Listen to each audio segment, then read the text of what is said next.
Halina at samahan kaming balikan ang higit isang araw naming pagiging incidental tourists sa bayan ng Luisiana at Cavinti, Laguna.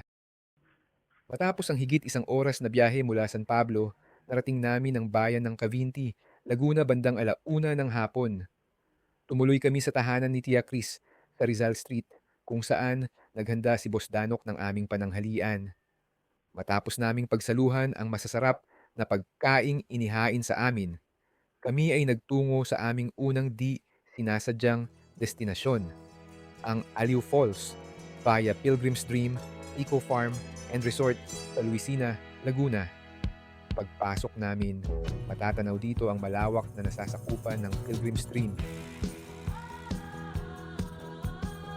Sa kanilang front desk ay magiliw kaming tinanggap ng kanilang staff at kung saan nagbayad na rin kami ng day tour weekend rate na 300 pesos per head na 200 pesos lamang pag weekdays.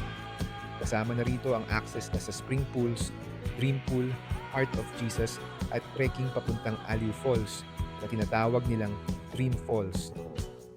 Habang naglalakad na kami patungo sa Aliw Falls, ito namang pagdaan ng golf cart na nag-alok sa amin ng libreng sakay. Dahil sa malayo-layo na rin ang aming nalakad, ay hindi na namin pinalampas ang pagkakataon na makasakay. Nang narating na namin ang Aliw Falls, bumungad sa amin ang ganda ng lugar.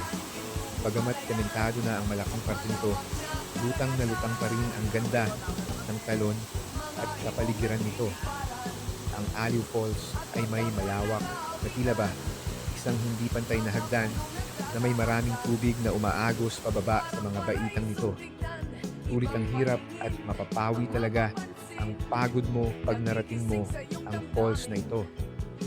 Matapos naming namnamin ang ganda ng Aliw Falls, bumalik muna kami sa bayan ng Cavinti upang hintayin ang iba pa naming tropa na si Paring Leo at Paring Dowalds na susunod daw di umano.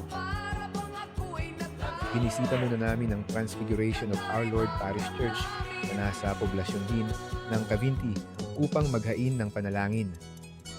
Nagpalipas din kami ng oras at saglit na binisita ang Bumbungan Eco Park. After masilayin ang natural na ganda nito, ay saglit naman kaming namahinga at nagkape sa Cavintaya. Dahil biglaan lang ang aming lakad at halos walang dalang pagkain, inumin at gamit ay dumaan kami J. Shilor Store na matatagpuan sa Rizal Street, Poblacion, Cavinti, Laguna.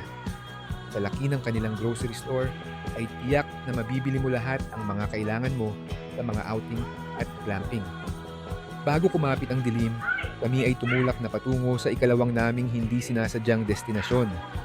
Una naming narating ang 5-5 PF8 campsite na may malawak na sakop. May mga magaganda rin silang room accommodations na affordable ang presyo. Yun nga lang, halos lahat ng rooms ay nakabook na. Sumunod naming pinuntahan ang Lolo Itox Lakeview Resort na siya na ngang naging pamsamantala naming tahanan hanggang sa susunod na araw. Sa halagang 4,500 pesos, ang nakuha naming kwarto ay kasya na sa 6 na katao. May sarili itong air condition at banyo at tanaw mo na rin mula dito ang payapa at tunay na nakaka-relax na ganda ng lawa. Mayroon din silang maliit na swimming pool na may kalamigan ng tubig. May access ka na rin sa kanilang common kitchen na may lutuan, tubig at malaking mesa kung nais ninyong magluto at kumain. May iba pang cottages sa resort na pwede ninyo ring gamitin at tambayan. Kasama na rin sa binayaran ang paggamit ng kayak, samantalang may dagdag na bayad naman ang arkila sa speedboat kung nais mong i-explore ang lake.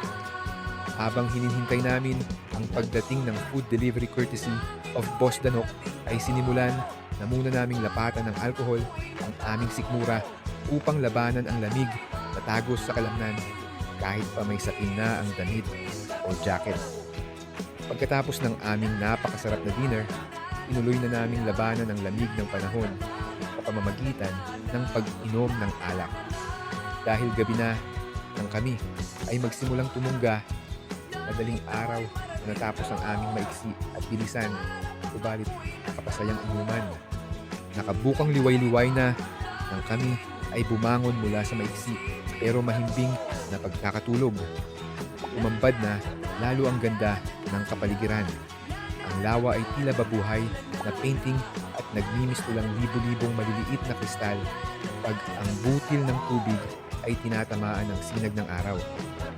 Matapos naming pagsaluhan ang malinamnam na almusal na niluto mismo sa campsite, ay ninamnam na namin ang ganda ng lawa sa huling pagkakataon. Mula sa Lolo Itoks Lakeview Resort ay pinili naming tahakin ang Cavinti Caliray Road pauwi ng San Pablo. Dito ay nadaanan namin ang Lumot Lake at Caliraya Lake at natanawan din namin ang Caliraya Embankment Dam at Laguna de Bay. Habang binabaybay naming ang daan pauwi, napadpad kami sa Sugpuan Bar and Restaurant sa Pila Laguna upang mananghalian. Ang konsepto ng kanilang restaurant ay, ituro mo iluluto ko, sariwang seafood diretso mula sa isla papunta sa iyong mesa. Pagkatapos mananghalian, ay tinuloy na naming ang paglalakbay pauwi sa aming mga tahanan. Ang halos isang araw ng kainan, inuman at huntahan ay humantong na sa katapusan, subalit ang mga alaala at karanasan ay mananatili na habang buhay.